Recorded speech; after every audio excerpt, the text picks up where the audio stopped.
and welcome to this episode of The Love Experiment. In this episode, I'm going to be talking about breaking generational patterns. I am hugely, massively interested in the power of love to change absolutely anything and everything for the better for everyone. And in every episode, I'm going to be reminding you of the truth of who you are and the fact that the power behind life has our back. So this episode is something that is very close to my heart indeed, breaking generational patterns. So how is it that we as human beings get into these really unhealthy patterns? How is it that we seem to inherit from each other, take on from each other, unhealthy patterns around relationships, unhealthy patterns around addiction, unhealthy patterns that pan out from all of those things and can be called a million different things. And not only generational, how is it that we create these patterns within ourselves and then really struggle to break them? What's going on there and what can we do? So as I said, this is something that is incredibly personal to me. If you don't know my story, do check out, there is a link to it in the show notes underneath here. Do check it out, do have a look. But the basis of that is I managed to get myself into an incredibly unhealthy, abusive, violent relationship and stayed in that relationship for over 20 years. And what I saw when I got out of that relationship was I have broken that cycle. I am now in a really loving, amazing relationship. And I've broken that cycle for my children. I could see how my children were growing up, learning those cycles, learning to keep this as make this be a generational thing. And through the understanding that I'm sharing here in the love experiment, through a knowing of a deeper truth of who I am, a spiritual journey, 3 principles particularly for me, that is an understanding of that a man named Sydney Banks talked about. I was incredibly lucky to come across those things which helped me change all of this. And so this is why this is one of the things that I'm particularly interested to share and talk about through personal experience, that it is absolutely possible to break these generational patterns and move into more healthy patterns. So first of all, how do these patterns get created? So I can share personally, for me, I can remember the moment that this started to happen for me. But what I'd like you to do is listen for something for yourself where you can see some kind of something that you took on something not true about yourself. So the starting point here is, as I said, I'm going to remind you of the truth of who you are. So the truth of who you are is that you are love. You are loved. You are whole and complete. You are enough and you are connected. You are a part of one whole body, one whole being, and you are connected. So the belief that I took on, the incorrect belief, so these unhealthy patterns can only survive when we take on a belief about ourselves or God, the power behind life, or another person, which simply isn't true. So in my case, the belief that I took on was that I am not enough, which is why my business and everything I talk about is called Dare to Be You, because it was the turning around, the breaking of this generational pattern for me was in the seeing that I am enough. That's what broke it. That's what changed it. The seeing and the knowing of that. So one of the ways that we begin to see that is seeing the moment where we took this belief on, where we heard somebody say to us, and then we started to say it to ourselves. We took on the belief that we're not enough, that we're not whole and complete, that we're on our own, we are not connected. And I am sure somewhere inside you, and as far as the love experiment goes, we can see all of these things are fear-based. So we are born as love. we have no doubt that we are enough. We have no doubt that we are connected, that we are loved. We know that when we are born. And then somewhere along the line, something happens that takes us away from that. And this is what I want you to recognize in yourself, that somewhere along the line, something took you away from that knowing. Because breaking these patterns is coming back to truth, remembering the truth of who we are.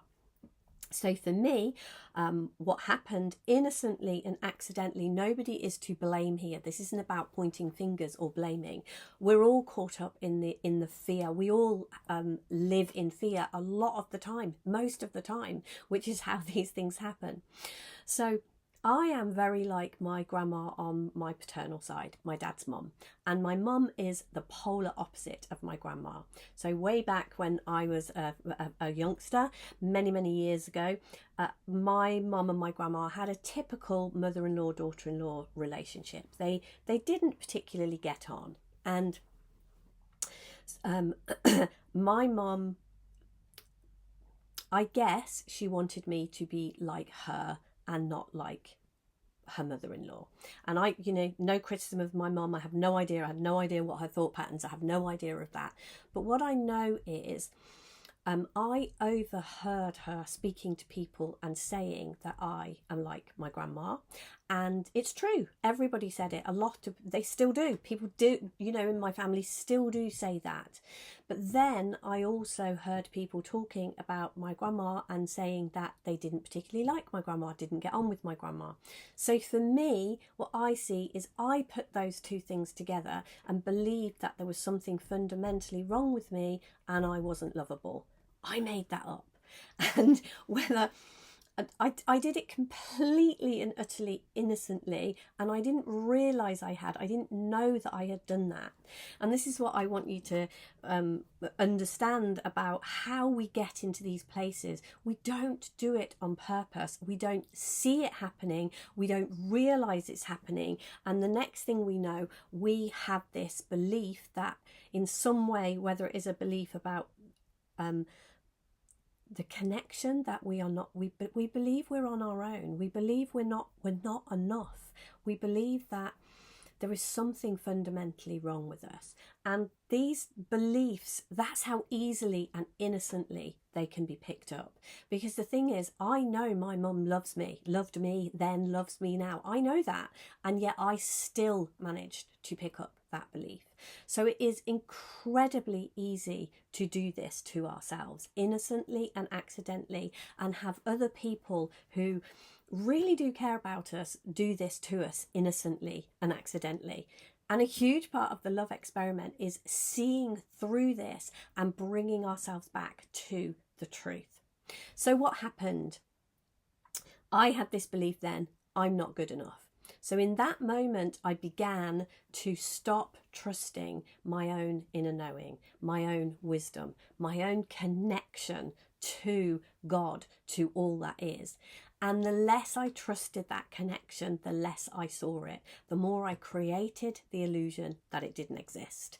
One of the previous videos I made here was about true love, peace and wisdom, where I talked about a Jack Pransky quote, all we are is peace, love and wisdom, and the ability to create the illusion that we are not.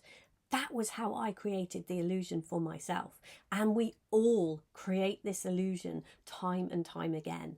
And it is through the creation of this illusion that we are not peace, love and wisdom, and all of the things that implies, connected, loved, part of one whole being.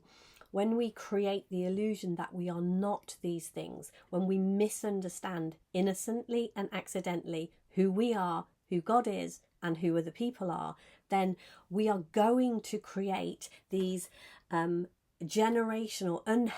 generational patterns, and living from fear, living from this belief that we are not good enough will just continue.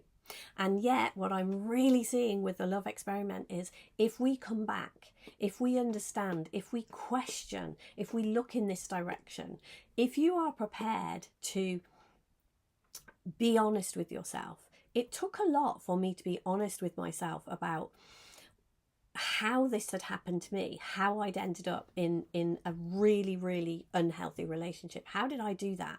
It took a lot to be honest and look at the part that I had innocently and accidentally played in it, because no matter what anybody else does, and this is what I've seen again and again around these breaking these generational patterns and beginning to live from love.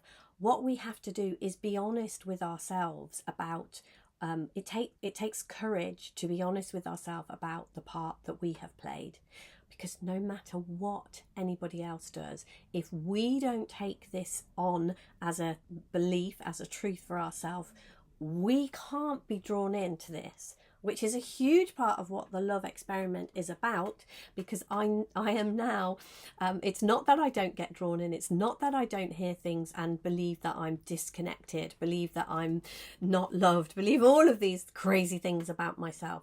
But what I see is I see it now, and I see the moment where fear invites me in, and I am experimenting with what happens when we live from love, not fear.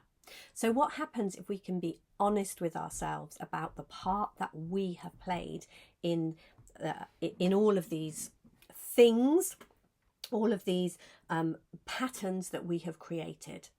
If we can be honest with ourselves, because whilst we believe that we are a victim and we had nothing to do with it, we have to stay stuck.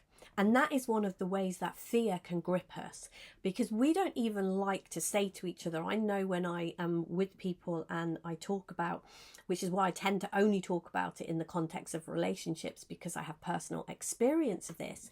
But when we talk about this, and when I say, you know, I'm going to use the word fault, but I don't quite mean it like this, but it's like, I got into that position. If I had been different, if I had been coming from love, not fear, that could never have happened to me.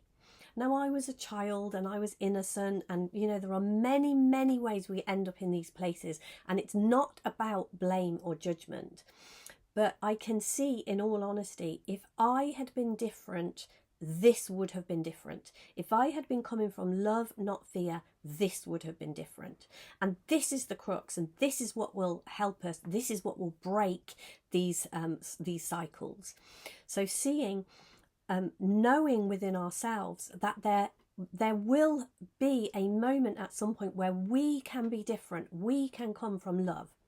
And you can look, you know, there are many, many stories through the generations of massive bravery where someone has decided, you can break it down to somebody decided to break a cycle by showing up as love, not fear, not continuing these things.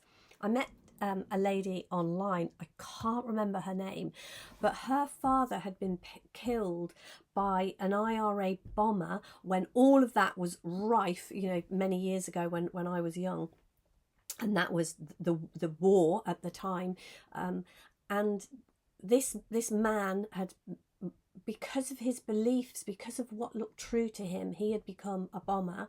And then this young girl had lost her father in a bomb attack. And many, many, many years later, when this man came out of prison, this woman who was now grown up, went to meet this bomber and totally forgave him and said, I don't want this to continue. So she could have stayed in fear. She could have blamed this man. She could have carried on these atrocities, but she decided to break the cycle. And there are so many ways where we can decide to move into loving our enemies, loving people who seemingly harm us, and seeing if we become different, if we drop the fear and live from love, everything changes. There is so much power in this, and I have no judgment. The temptation to stay in a place of blame and fear is huge, so I have no judgment for anyone who does that. But when we step into love, when we move, when this is what changes this is what breaks these generational patterns. This is what breaks these unhealthy cycles. Taking a leap of faith and having the courage to live from love, not fear. Now, as I said, this is something I have a lot of personal experience with. So if you have any questions at all, please do drop them below. I'm happy to go as deeply into this as anyone would like. I can really see the power to break these cycles is in this love experiment. It is in making the decisions to come from love, not fear, even in the toughest and even in those places where it really, really, really looks impossible. I have hundreds of stories about what happened to me during my life and how all of that has completely turned around. As I said, I have 3 grown-up children. 2 of them have children of their own. All 3 of them are in incredibly healthy relationships.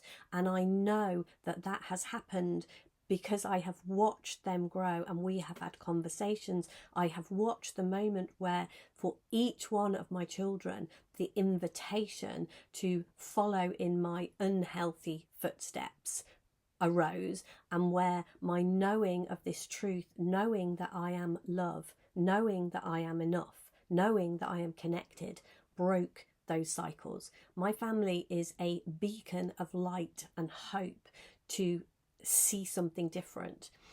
And other family members, my gorgeous nieces Beck and Lou, those of you that know them, both of those were on Lou had problems with addiction. That cycle was broken in the same way, in the exact same way, choosing moment by moment, choosing to live from love, not fear. Beck was on a path to follow me with unhealthy relationships in a very, very different way. But she was on that path too, and seeing something in this, seeing that she could live from love, not fear, has completely changed that too. So this is a breaker of these generational patterns and cycles, unhealthy cycles. When we light the way to live from love, not fear, it is a game changer. Do look at the links below here to find out more, and do feel free to drop any comments, press the subscribe button if you're not subscribed, because I will be talking about this more. Have an amazing day. I will see you somewhere soon. Take care. Bye for now.